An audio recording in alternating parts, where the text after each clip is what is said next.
I'm curious. This question is something probably many people might have on their minds. So, despite medical advancements, right, infertility rates Mhm. are raising. And why are we getting sicker even as science is progressing? And I think one of the biggest factors that is not being discussed in conventional medicine at all is that we're being surrounded by chemicals in the environment that are, a lot of them are endocrine-disrupting chemicals. They affect our hormones and they affect reproduction. They're affecting men's sperm counts. They're affecting women's fertilities in various ways. Mhm. So a lot of it is environmental and lifestyle. Again, this is tied with your book theme, right? So, can fertility actually be extended naturally? And do we have any scientific evidence that supports this idea? No. So there is no scientific evidence because, again, studies would have to be done. They Mhm. are starting to do some studies. For instance, they're using Dr. Marina, if you could give one message to young couples or future parents, right, what would it be? don't take your fertility for granted. So, folks, you have tuned into TGV and hearty welcome to the Guiding Voice podcast series, the world's only quadrilingual podcast at this moment of recording. And we are trying to embark into multiple languages as we speak. And here we embark on transformative conversations for a better future. And we want to simplify and amplify your journey to success. I'm your host, Navin Samala, dedicated to making the world a better place by bringing you wisdom through valuable discussions with experts designed to simplify and amplify your success. And thank you so much for tuning in.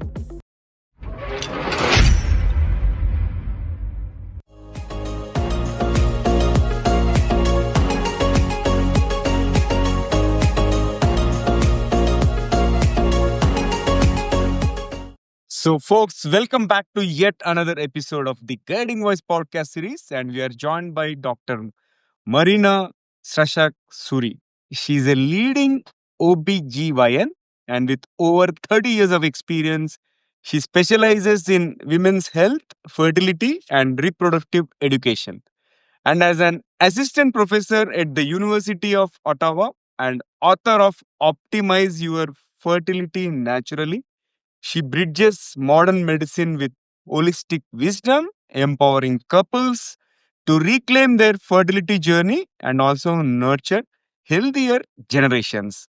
So she is doing some amazing work. And Marina, hearty welcome to the Guiding Voice podcast series. How are you doing today? I'm great this morning. How are you?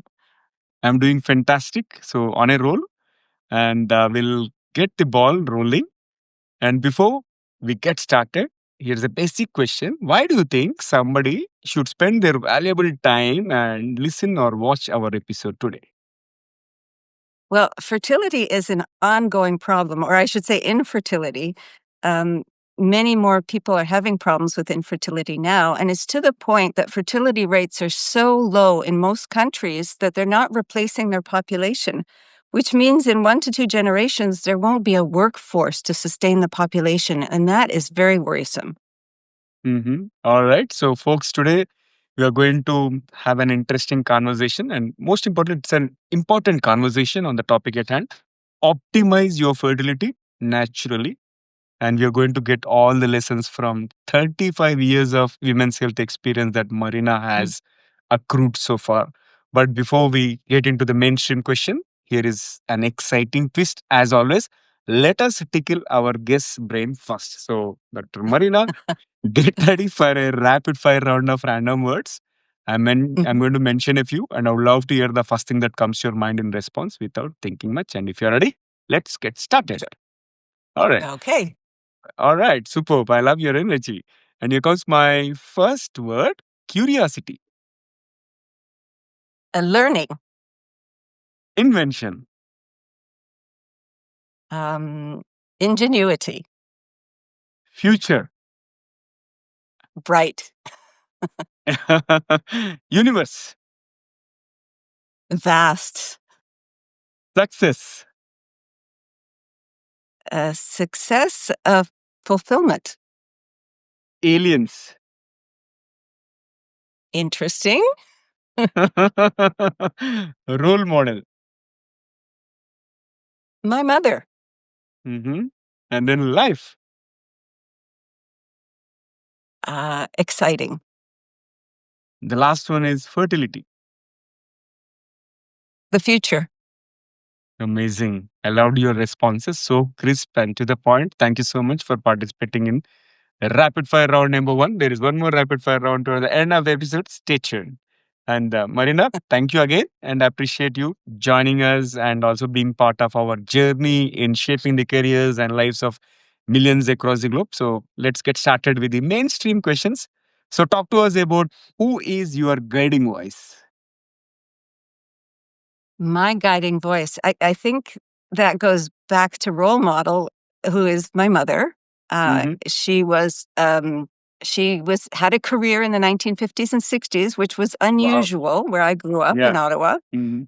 And yet she still had 3 children and ran a household. And I think what I appreciate the most about her is that she always made me feel that I could do anything I wanted, that everything was within my grasp.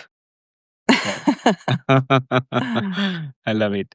And share your success mantra with us, as in top 3 things that have contributed to your success so far.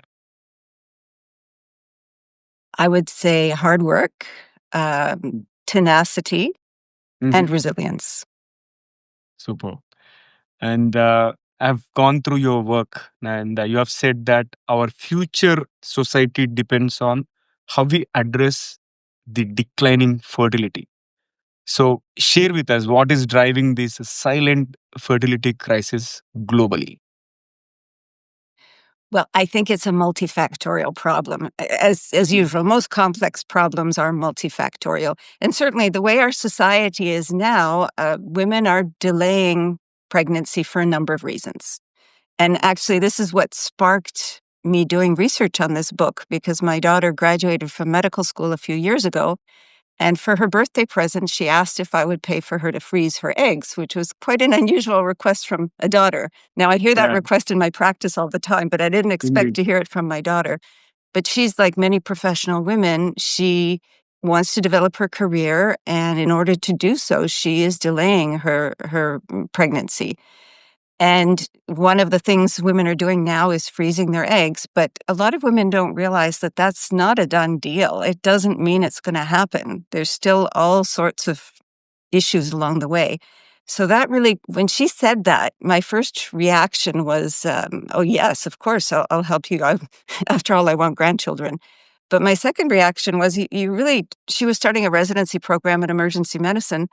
And I thought, you don't want to freeze your eggs when you're stressed and tired, because for sure that will affect the quality of the eggs, which means that they have a lower fertility rate, which really got me thinking, well, what is the evidence that lifestyle changes fertility? And wouldn't it be better if you can improve your fertility through lifestyle, that you actually leave the eggs where they are, uh, in a better environment, and hopefully they will stay healthy for longer. Now, I can't prove that point because you would have to do studies and so forth. But I think I have found enough evidence that lifestyle can enhance fertility, that this is a good possibility. And even if you want to freeze your eggs, it makes sense to spend 3 to 6 months beforehand improving your health so that the quality of those eggs is better. All right. And I'm curious, this question is something uh, probably many people might have on their minds. So, despite medical advancements, right, infertility rates are Mhm. rising. And why are we getting sicker even as science is progressing? Once again, it comes down to lifestyle. Look at the Hmm. food we're eating. We're getting much Hmm. more fast food, full of chemicals, full of pesticides. So the food is bad.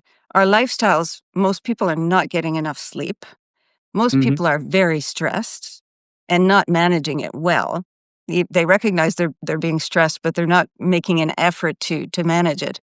And I think one of the biggest factors that is not being discussed in conventional medicine at all is that we're being surrounded by chemicals in the environment that are, a lot of them are endocrine-disrupting chemicals. They affect our hormones and they affect reproduction. They're affecting men's sperm counts. They're affecting women's fertilities in various ways. Hmm. So a lot of it is environmental and lifestyle. If we address these issues, we can improve things tremendously, but it takes work. Right. Most people sort of take their fertility for granted until they have a problem, even if they're Hmm. delaying it. Absolutely. Yeah, I can relate to certain people who have delayed it, and now they are struggling really hard. And also, what is the role of stress as well as environmental toxins? And is it more than just Sure. biology? Yeah. Well, certainly it functions through biological Hmm. processes, but for instance, stress is a never-ending cycle. You're stressed so you don't get pregnant, but then you get stressed because you're not getting pregnant, which is more stress. And you have to break that cycle somehow, Hmm. Hmm. and Yeah. that's Yeah. often difficult to do. Yeah. And Dr. Marina, you have practiced for over 3 decades, right? So, what is the biggest shift that you have seen in women's reproductive health over that 3.5 decades?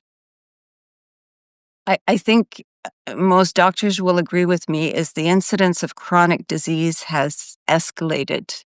Mm-hmm. And it's, again, mostly due to lifestyle and environment. Mm-hmm. Yeah. Yeah. Got it. And how does this restorative reproductive medicine differ from conventional fertility treatments like IVF? And why are policymakers suddenly taking notice of it? So it's a very small group of practitioners. They're physicians, nurses, they're from different backgrounds who want to approach fertility in a more natural way than IVF. And I call them the masters of the menstrual cycle because Mm-hmm. they believe that by perfecting the menstrual cycle, they can achieve better fertility. So they actually make women chart in great accuracy exactly what's happening, what kind of bleeding, when it's happening, if it's associated with pain, what their cervical mucus is like, what their feelings are like, everything. And they evaluate these menstrual cycles and they do even small tweaks with hormones. They use some of the same techniques that are used in vitro fertilization, but they are trying to improve fertility without extracting eggs and sperm and doing the actual, fertilization outside of the body. Mm-hmm. So this specialty has been around for over 20 years. They have an Mm-hmm. international society. They're now publishing a journal, but it's not very well known because there aren't that many practitioners around the world. So they're trying to tell the world about it. The reason it came into the press about 6 months ago is because President Trump wanted to be known as the fertility president. And so he was Mm-hmm. talking first that he was going to fund IVF or make the drugs cheaper, which he has done in the meantime. But then he heard about restorative reproductive medicine somewhere along the line, and he said, wow, that sounds great. We should fund that as well. Now, the IVF practitioners got very worried because they thought he was going to fund that instead of IVF, which he hasn't done. He has made IVF drugs much less expensive. So it's not one or the other. I think all of these things should be available. They're actually, I believe they're still going to be holding congressional hearings about restorative reproductive medicine to inform Congress about it so that they can consider funding it in the long run, even though they've come out with a big bill that does a lot for in vitro. Mm-hmm. Yeah. Yeah. So Got it. I wrote a whole chapter in my book about it because I was very impressed by what they do. And it's a lot less expensive and it's a lot less invasive with less side Mm-hmm. effects than in vitro. Mm-hmm. Mm-hmm. Yeah. Seems it is a promising process. And let's move to the next one. So, again, this is tied with your book theme, right? So, can fertility actually be extended naturally? And do we have any scientific evidence that supports this idea? No. So there is no scientific evidence because, again, studies would have to be done. They Hmm. are starting to do some studies. For instance, they're using platelet-rich plasma injected into the ovaries to Hmm. increase the lifespan of the ovary, delay menopause, and increase fertility. So that is starting. It's a very small branch. I'll tell you that the use of stem cells and platelet-rich plasma is the pharmaceutical industry does not like it, and they are very powerful in North America in controlling the Drug Administration and even Health Canada. So Hmm. these things are not being taught in medical schools. Practitioners who are interested have to teach themselves, get the equipment, it's expensive. So those studies are few and far between. But I can tell you this, there's a lot of interest in longevity medicine about extending the lifespan. And they measure your biological age in different ways. There's, Mm-hmm. they used to measure telomeres, they still do. There's various ways. Right now, the most popular way is to test methylation status, and they can give you a biological age as opposed to your chronological age. And if you're very healthy, the biological age is lower. So if you can do that, my argument is that most likely you are also improving your egg quality. So it's not even so much the number of eggs, because a woman is born with a certain number of eggs and she'll never get more. She'll just keep losing them as life goes on. So it's not even about trying to increase the number, it's trying to increase the quality so they're more likely to be fertilized. So it really makes intuitive sense, Mm-hmm. but it has not been proven. Yeah, yeah, got it. And many people think these fertility struggles are a female issue, right? So, how does your experience challenge that narrative? Well, and that is the old wives' tale. The thing is that we now know better. More studies have shown that the sperm are actually involved in making the placenta, which is very important for the baby to survive. And many early miscarriages are actually due to early placental problems, which are due to the sperm. So we're now recognizing that men have an equal role to play. It's just more subtle. And we should really consider this a couple issue, not a single person issue, because often it's actually multifactorial. It's not one problem. It's several problems that have to be addressed. Mm-hmm. Yeah.